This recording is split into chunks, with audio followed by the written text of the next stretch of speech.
മോശയുടെ ന്യായപ്രമാണത്തിന്റെ ശുശ്രൂഷകൾ പിസ്കായുടെ കൊടുമുടിയിൽ സമാപിച്ചപ്പോ യോശുവയുടെ മിനിസ്ട്രി ആരംഭിച്ചു. യോശുവയുടെ മിനിസ്ട്രി വാഗ്ദത്തങ്ങളെ പിടിച്ചെടുക്കുക, അല്ല വാഗ്ദത്തം കേട്ടോണ്ട് പോകല്ല. നിനക്കും നിന്റെ സന്തതിക്കും ഞാൻ ഈ ദേശം കൈവശമായി തരും. അത് വാഗ്ദത്തം കേൾക്കുക. അത് കേട്ടിപ്പോ 17 ദിവസമായിട്ടും കേട്ടൊരു പരുവത്തിയിരിക്കുക.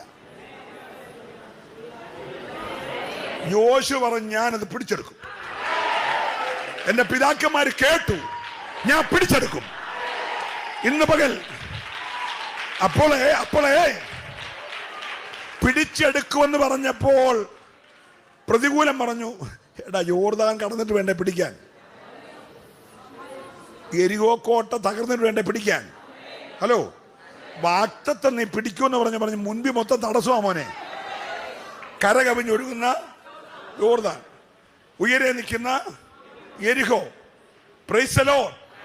പിന്നെ നീ നേരിടാൻ പോകുന്നത് പിസിച്ചെറിയാനെ പോലെ 5 അടി 5 ഇഞ്ചുള്ള പുള്ളിയൊന്നുമല്ല, 9.5 അടി പൊക്കമുള്ള. ഹലോ, മനസ്സിലാകുന്നുണ്ടോ? അവൻ കിടക്കുന്ന കട്ടിലിന് 9 അടി നീളം ഉണ്ടായിരുന്ന.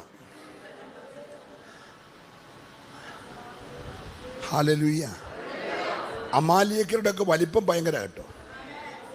യോശുവ പറഞ്ഞു, അവനവിടെ നിൽക്കട്ടെ, പർവ്വതം ഇവിടെ നിൽക്കട്ടെ. ഞാൻ ഒന്ന് ആരാധിച്ചാൽ എരിഹോ പിന്നില്ല.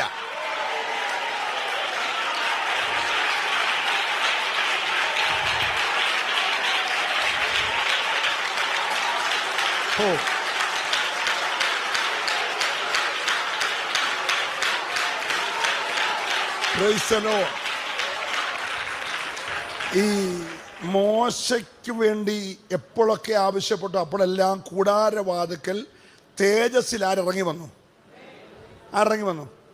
ദൈവം ഇറങ്ങി വന്നു. പക്ഷെ യോശുവയ്ക്ക് വേണ്ടി അങ്ങനല്ല വന്നേ. യോശുവയ്ക്ക് വേണ്ടി കൈ വാളും പിടിച്ചുകൊണ്ട് സൈന്യങ്ങളുടെ നായകനായിട്ട് വന്നു. നീ വാഗ്ദത്തം പിടിക്കാൻ ഇറങ്ങിയതാണെങ്കിൽ യുദ്ധം ചെയ്യാൻ മുൻപിൽ ദൈവമുണ്ട്. വിശ്വസിക്കുന്നവരെ ആരാധിക്കാവുള്ളൂ. നീ ഇന്ന് പിടിച്ചെടുക്കാൻ തയ്യാറാണെങ്കിൽ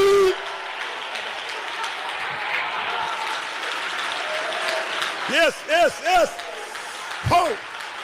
Hallelujah.